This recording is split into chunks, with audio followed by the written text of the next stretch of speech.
Now, this video is all about economic factors, and obviously that revolves around money, but what specific examples are there? Who's to blame, and are they as simple as we imagine? Let's start with causes. Now, there are three main causes I discovered. The first being colonialism. This contributes to the debt crisis because as developing countries become independent from their colonial liege laws like Great Britain, there was an unjust transfer of goods and money, leaving the developing country with freedom but nothing else. An example here would be Kenya, because when they gained independence in 1963, Britain stole most of their money and proceeded to ask for more, ruining the country's development and ultimately leading them to debt. Next up is, I want to say odious debt, if that's how you pronounce it, which means when rich countries loan money to evil dictators or just general corruption. For example, Nazi Germany had to pay many debts back to rich countries after the Nazi regime. Effectively, the Germans were paying for their own oppression and debt. Finally, you can blame the West for a lot of the world debt because of their stupid lending during the 60s and 70s, because of the Cold War and various other events. Ultimately, then, these causes are allowing the poor to subsidize the rich, so making the rich richer and the poor poorer, and causing much debt all over the world. It's very bad. Okay. Now we're onto the scale of the debt crisis and how bad it is for many countries. The first countries affected are developing countries, which now spends $13 on debt repayment for every $1 it receives from grants. Grants being, in other words, rich countries supporting them. This leaves no potential for the countries to expand and leaving them behind on the world scale. Not only this, but the developing countries' debt does kill. Some 11 million children die each year around the world due to conditions of poverty and debt, which is not really a good reputation for debt at all. Before discussing solutions, we must understand who is affected from world debt. Well, UNICEF says that it is mainly women and children, as these developing countries have the least use for them. A report from UNICEF suggests 30,000 children die each day, which is a despicable figure, and that's just because of debt. The environment is also hugely affected by debt. This is because the more developing countries stay in debt, the more they milk the earth for all of its resources, and not listening to world regulations and laws, ultimately damaging the earth with things like global warming. Not to mention that many new countries lay in an area that is naturally infected by natural disasters, in which they do not have the money to help its population and repair itself because they are in debt, ultimately wiping out many animals and killing thousands of humans in the process. Now, as I mentioned earlier, we must now discuss potential solutions, but I thought this last bit of my video would be better as a podcast, and I can grasp some ideas of what people think. So, I'm going to take you over to Regan's point of view first of all. So Regan, how would you solve the world debt crisis?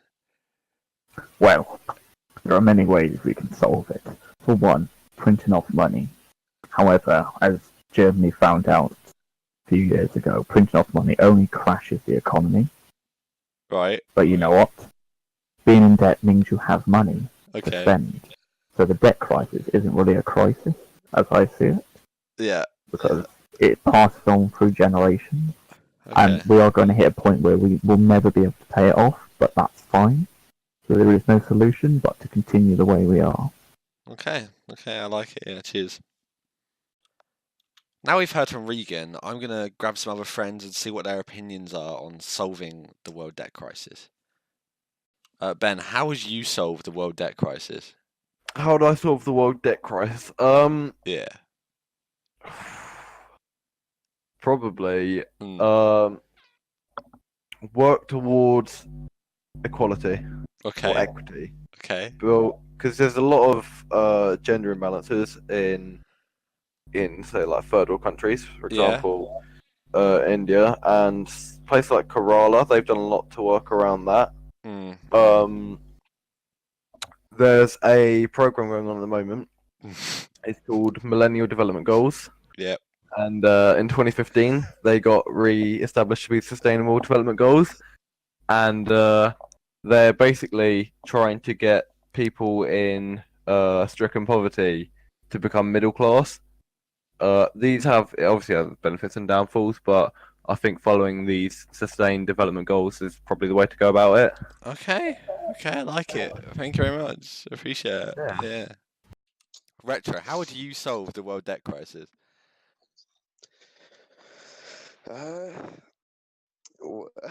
That's a tough question. Well, first off, anything I do say, I wouldn't really make it valid. I'm not a economics major. I don't know the Yeah. the debt crisis around the world is a bit like poverty. You Right. can't solve it. It's always going to be there. Okay, I like But that. you can always make it.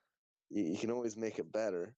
I always talk about Northern Ireland and their situation when it comes to their economy.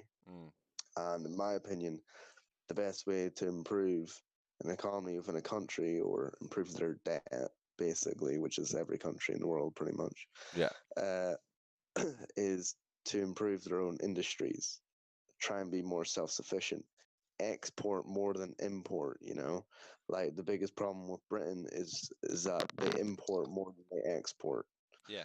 That's probably the word. Yeah, it's kind of needed, but like Yeah, that's fine. in the past we didn't need to import a lot of stuff, and all of a sudden these past few decades we import so much.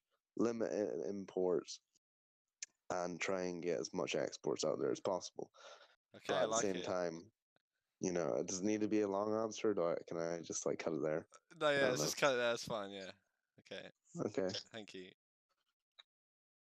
Great opinions from both Retro and Ben there. But one more opinion is going to come from Adrian. And I think he sums it all up perfectly, absolutely amazingly. Here we go. Adrian, how would you solve the world debt crisis? The world debt crisis. Yeah.